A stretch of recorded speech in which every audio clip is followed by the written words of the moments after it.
ассалому алайкум тамошобинони муҳтарам. Силсила барномаҳои таомҳои миллиро равон медиҳем.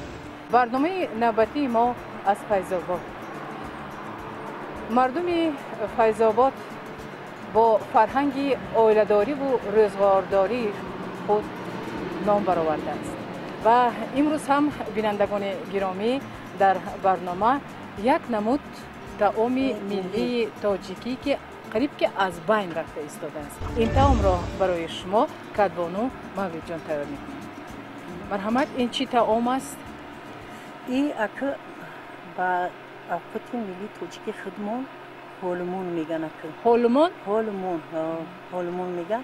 мо ака ин рӯз аввал аз номи занҳои Файзобод ба шумо хушомаде мегӯем. ба нӯҳи Файзобод хушомаде.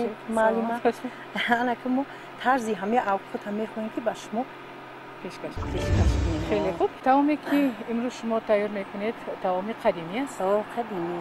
ана мо мехоҳем ки ҳозир ҳамира барои ки кӯдакҳое ки бемор мешаванд ё ки на саҳарӣ бояд ира тайёр кунем дар шиками холӣ ана истифода барем. ҳамаи авқати милли тоҷикиро. кадом касалӣ дар ин? дарунрав мешаванд кӯдакҳо. бисёр ами чизайда ҳакимай барои кӯдакҳо. чӣ ном дорад ин алаф? ҳолумон меган. ҳолумон меган. аз кай мерояд? тобистон, зимистон, гирамоҳ? соли баҳор, фасли баҳор мешавад. ва ини чиход ака рафта ранги ҳамин худиш маҳсулотиш ранги хеле кадушка ҳайда. дар куҷо мерояд? ин кӯҳда мерояд. фақат дар кӯҳпорҳо мешавад. ҳамира оварда мо хеле тиёрша мекунем. да ӯро аввал тоза карда ба то санг меган хеле метуршем. шира ҳамира мегирем. то ҳамин дараҷа мерасонед?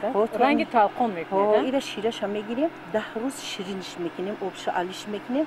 гашта ки ширин шид ва дар хеле халтача андохта овушкичаки мо ира ранги ами хел нишоиста меган. акабо нишоиста тунук када ва тиёр мешава мегирем. ша вақте ки залул шид мо 2 қошиқ 3 қошиқ уже тиёрш мекунем.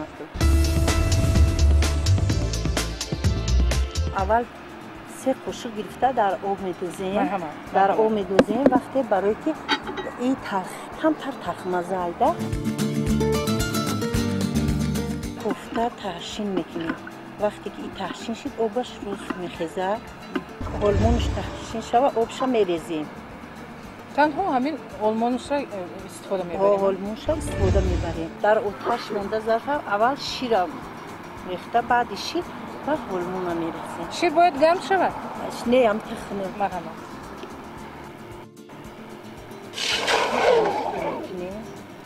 гаштан ака ҳолмон ки таҳшин шид оби ира ака гирифта ҳолмона ба шир ака омӯхта мекунем. ака такшин шудааст? такшин шида то. инҷо қариб 1 коса ширро истифода бурдем? 1 коса шир. ولی اگر به شرط بو کمی کنه ارزشی بو کم تریبیه باید که راز شود. انا باشی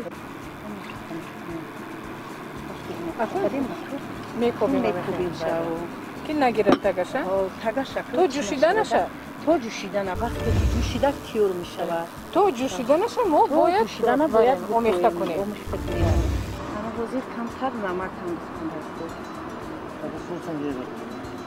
ایره نمکش کمترک میکنی برای که خودش ایره مزهش چیزایده نه. علاقه مزهش نمکش کمترک میکنی. بگوید که این طعام رو ما کی استعمال کردیم؟ فقط صبحانه تیار میکنیم. بینید رنگ ماندی کاشا میگویند؟ انا میخیش. انا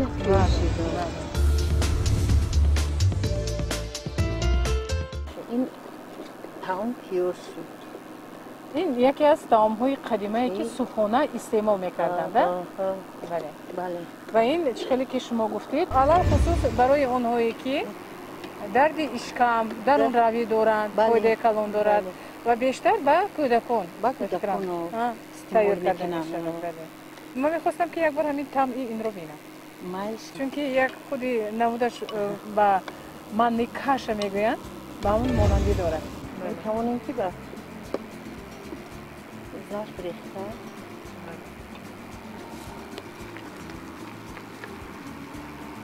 مسکره در بلوش میمونیم و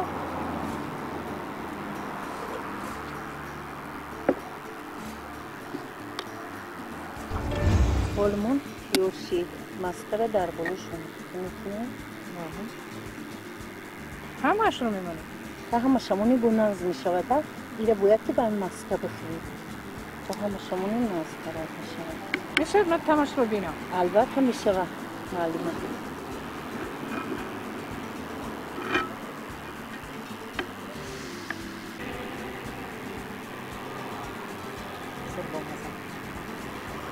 سرک تمی عجور دارد لیکن کم مکت تخم او این اکی خودش برای همه حکمیش کمتر تخمزدیش میمونه این اکی تشکر مولوی جان رحمت. امروز خیلی مهنت کردید و باوری کامل دارم که برنامه ما رو آنهایی که تهیه کردن طعام‌های تاجیکی ملی را دوست می‌دارند تماشا کردن و فکر میکنم که از این برنامه برای خود سود گرفتن و کوشش میکنم که در خانه حد امکان چنین طعام را صبحانه تیار کنم و حال باشد من از نام سرپرست برنامه گالینا بلانکا میخوام این توفه ها را برایتان کنم دستتان درد کنم همیشه سربلند و موفق باشید بینندگان گرامی این بود برنامه نوبتی کاشانه هفته آینده چون هم وقته ما تهیه‌گران برنامه شما را انتظار هستم خیر خوش باشید